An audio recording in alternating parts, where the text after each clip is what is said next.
Siapa yang tak kenal sosok Anies Rashid Baswedan, Airin Rahmidiani, dan Edi Rahmayadi? Ketiganya selalu menduduki peringkat pertama soal elektabilitas yang dirilis berbagai survei. Beberapa survei terakhir yang dirilis untuk Anies maju di Jakarta selalu yang tertinggi, bahkan jauh dibandingkan elektabilitas Ahok dan Ridwan Kamil. Artinya, dukungan masyarakat Jakarta sangat kuat alias masih ingin Anies kembali memimpin Jakarta. Menyambut hasil itu, PKS, Nasdem, PKB, dan PDIP sempat mengusulkan mengusung Anies. Tapi dinamisnya politik membuat PKB dan Nasdem berubah haluan. Tawaran politik dari Koalisi Indonesia Maju membuat kedua partai ini goyah. PDIP pun masih gamang. Artinya, jika tanpa koalisi, peluang Anies pun bisa kandas. Hal serupa terjadi untuk Pilkada Banten dan Sumatera Utara. Airin yang lebih dikenal masyarakat Banten pun tak berdaya meski memiliki elektabilitas tinggi. Sama halnya dengan Edi Rahmayadi, kalah bersaing dari Bobi Nasution yang juga menantu Presiden Joko Widodo soal dukungan partai. Rekomendasi partai politik memang menjadi kunci utama para tokoh untuk bisa maju di Pilkada tahun ini. Elektabilitas tinggi bukan jaminan bisa menjadi pemimpin.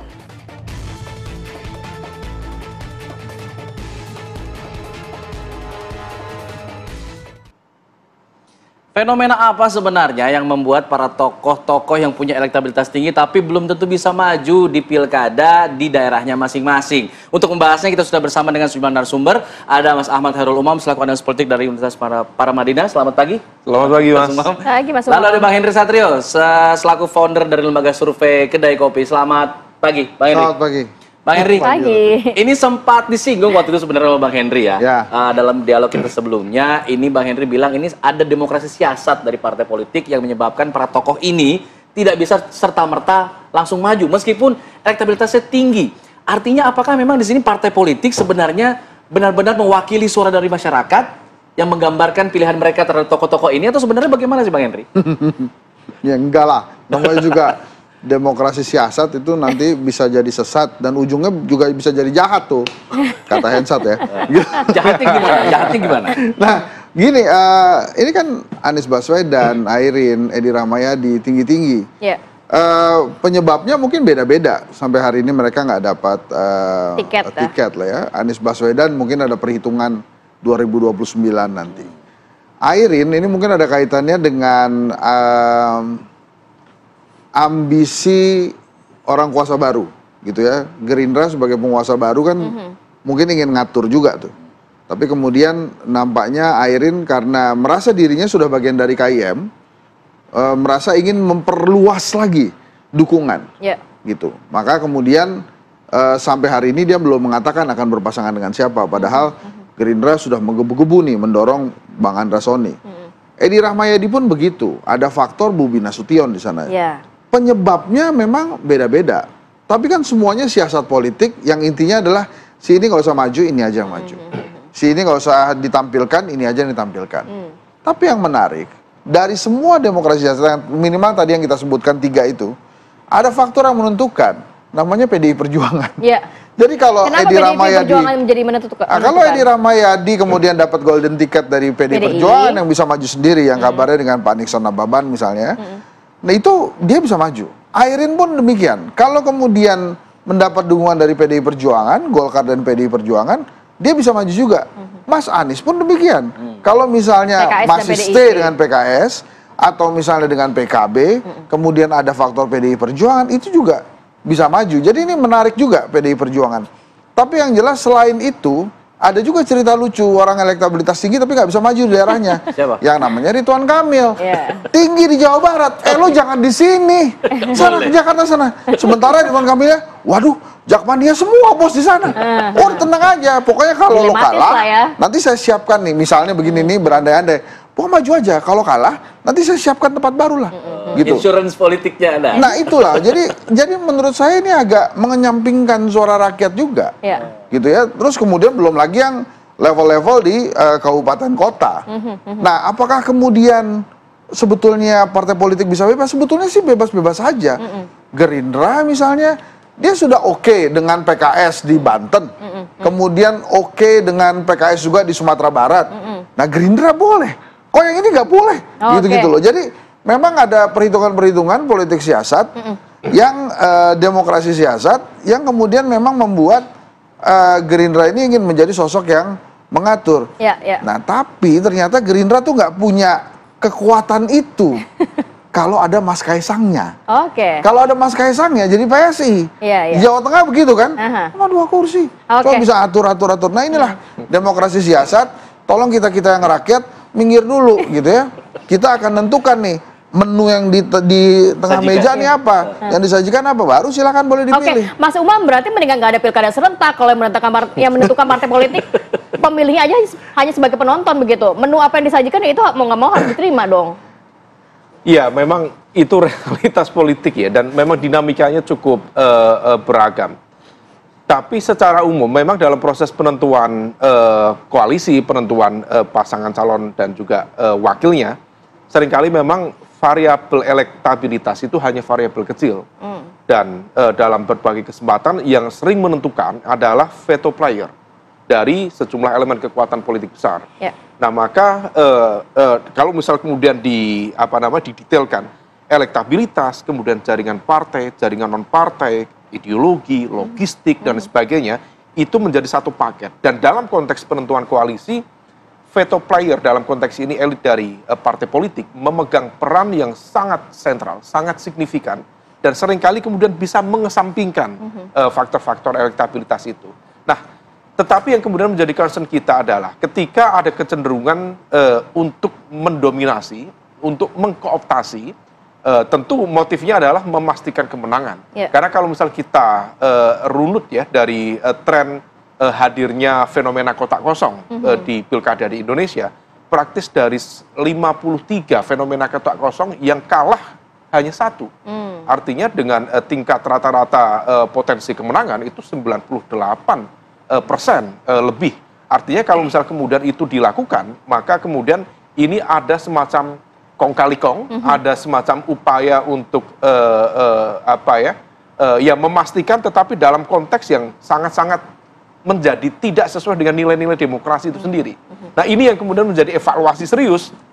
Apakah kemudian ini nanti akan tentu di satu sisi pilihan masyarakat semakin terbatas. Ya. Kemudian di saat yang sama tentu kita tidak berharap ada politik dagang sapi yang justru lagi-lagi mengorbankan kepentingan masyarakat dan juga aspirasinya.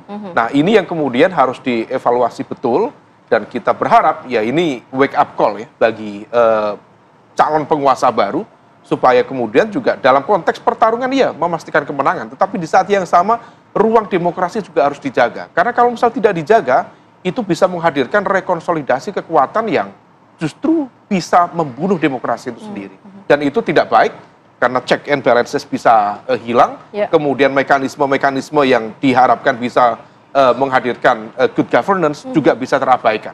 Dan impact-nya bisa kemana-mana. Bagaimana dengan pernyataan yang menunjukkan kan masih ada jalur independen, kalau nggak puas sama parpol ya jalur independen aja. Iya, memang problemnya kalau misal kemudian kita cek sekali lagi di mekanisme pencalonan independen di undang-undang pilkada ya terutama ya. Memang ada persyaratan yang tidak mudah. Ini kan konteksnya kan mencoba untuk menghadirkan peran partai politik dalam proses rekrutmen, kaderisasi yang intens gitu. Meskipun ternyata partai politik sendiri juga tidak memainkan itu secara optimal, secara signifikan. Akhirnya asal comot. Nah, kalau di mekanisme itu, misalnya itu kan ada gradasi jumlah yang harus ditunjukkan ya sebagai bentuk dukungan. Gradasi berapa persen, misalnya dengan DPT sekitar 2 juta gitu, itu dibutuhkan sekitar berapa persen. Kalau misal seperti Jakarta, dari 6 sampai sekitar 11 juta DPT, itu dibutuhkan 7,5%. 7,5% dari jumlah total DPT di Indonesia sekitar 6 juta, 7 juta. Itu angka yang sangat luar biasa. Maka memang itu diantisipasi untuk proses verifikasinya dilakukan di awal. Maka pendaftaran seperti di Jakarta kemarin itu kan tenggatnya di awal atau tengah ya bulan Agustus. Dan itu tidak mudah. Nah, yang kemudian perlu diantisipasi adalah menjadi bagian dari evaluasi. Kalau misal memang proses verifikasi dilakukan, dibutuhkan, tetapi tetap dibuka ruang harusnya untuk mengantisipasi situasi deadlock dalam konteks pembentukan koalisi seperti ini. Nah, kalau misal kemudian, kalau misal kemudian seperti Mas Anies, yang harusnya misalnya ya, kita nggak tahu perkembangannya. Kalau misal kemudian akhirnya kemudian dia di fait accompli untuk kemudian tidak maju misal dalam pilkada, tidak dapat tiket dari partai-partai yang lain, maka kemudian potensi atau ruang bagi dia untuk maju secara independen harusnya dibuka. Bukan hanya Jakarta, di daerah-daerah yang lain juga sama. Nah, tetapi kemudian mekanisme timeline dan sebagainya itu tidak mengatur itu. Nah, ini yang kemudian menjadi pelajaran berharga untuk rumusan amandemen undang-undang atau barangkali di teknis PKPU di pilkada yang akan datang. Harus ada evaluasi dan perubahan mungkin begitu ya. Mas Hensa tadi mengatakan bahwa PDIP ini juga bisa menjadi kunci begitu di beberapa daerah di Sumut, kemudian juga di Banten. Tapi apa yang Anda melihat saat ini dengan partai politik lainnya? Apakah lebih tergiur untuk bergabung dengan pemerintahan baru sehingga rasanya hanya PDIP yang dianggap bisa menjadi kunci begitu? Ya, memang bergabung dengan kekuasaan itu kan menggiurkan ya. Desas-desus di Jakarta tentang tawaran untuk PKS di situ, ya sudah merebak kemana-mana. Akan diberikan ruang sebagai wakil gubernur Jakarta, kemudian mendapatkan benefit lain, benefitnya kita sampaikan. Nah, itu memang pasti menggiurkan buat partai politik. Dan nampaknya juga nggak terlalu peduli dengan siapa yang berkuasa. Yang paling penting adalah kami mendapatkan keuntungan dari itu semua. Nah, menariknya lagi kalau tadi bicara tentang independen, ini sih sebetulnya nanti bisa jadi pembelajaran ya ke depan. Para calon-calon yang memang merasa punya elektabilitas tinggi dan popularitas tinggi harus ikut caranya Pak Ahok waktu itu. Maju aja dulu melewat independen gitu ya, sambil mengikuti proses di partai politik, walaupun memang bisa ya, berarti begitu ya, bisa juga, walaupun memang proses independen ini tidak mungkin lepas dari unsur-unsur politik juga gitu kan. Nah, lantas kemudian apa yang akan terjadi dengan kondisi seperti sekarang pada saat justru orang-orang yang populer itu tidak bisa maju. Nah, memang akhirnya rakyat akan konsolidasi sendiri, misalnya di Jakarta. Kalau ternyata memang akan ada kota kosong di sana. Jangan-jangan si kota kosong ini bisa akan didukung oleh Jakmania misalnya, terus kemudian juga pendukungnya PDI Perjuangan misalnya, dan kemudian juga bisa menang akhirnya. Walaupun memenangkan kota kosong juga nggak mudah, karena dia nggak bisa bersosialisasi, dia nggak bisa ngasih tahu visi misinya apa. Tapi lah itu yang akan terjadi. Dan kemudian satu lagi sebetulnya mengkhawatirkan adalah fenomena beli partai, beli kursi partai.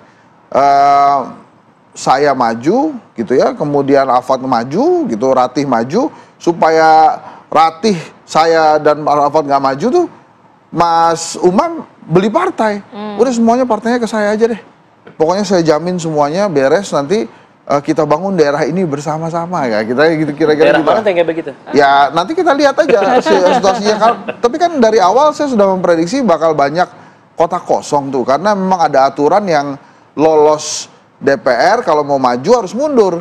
Yang kayak gini langsung berani terang-terangan tuh cuma Airin. Suara banyak di Banten, terbesar. Saya demi Banten, saya mengundurkan diri. Saya akan maju memimpin Banten. Tiba-tiba dicegah ya, sampai hari ini kan kita nggak tahu dia bisa maju apa enggak. Tapi yang jelas adalah mungkin pada saat itu Airin berpikir bahwa dia adalah part dari Kim, pernah di-endorse langsung oleh Pak Prabowo, harusnya dia punya kebebasan juga untuk mengatur strategi supaya dia menang. Dan akhirnya mungkin waktu itu juga dia pikirkan bahwa Kim pasti sama dia, karena dia adalah ketua tim pemenangan di Banten waktu itu. Tapi ternyata skenario beda, ada yang ngomel juga. Kok begitu caranya gitu kan? Nah, ini kan politik-politik yang sama sekali tidak disangka oleh banyak kandidat yang memang suaranya tinggi. Misalnya sekarang kita not to mention di Jawa Tengah misalnya, atau di Jawa Barat, atau yang paling seru lagi mungkin Jawa Timur, pertarungan antara Menteri Sosial kan, antara mantan Menteri Sosial. Nah, emang bakal rame kira-kira. Ya, tapi ramenya nggak ngelibatin rakyat, Bos.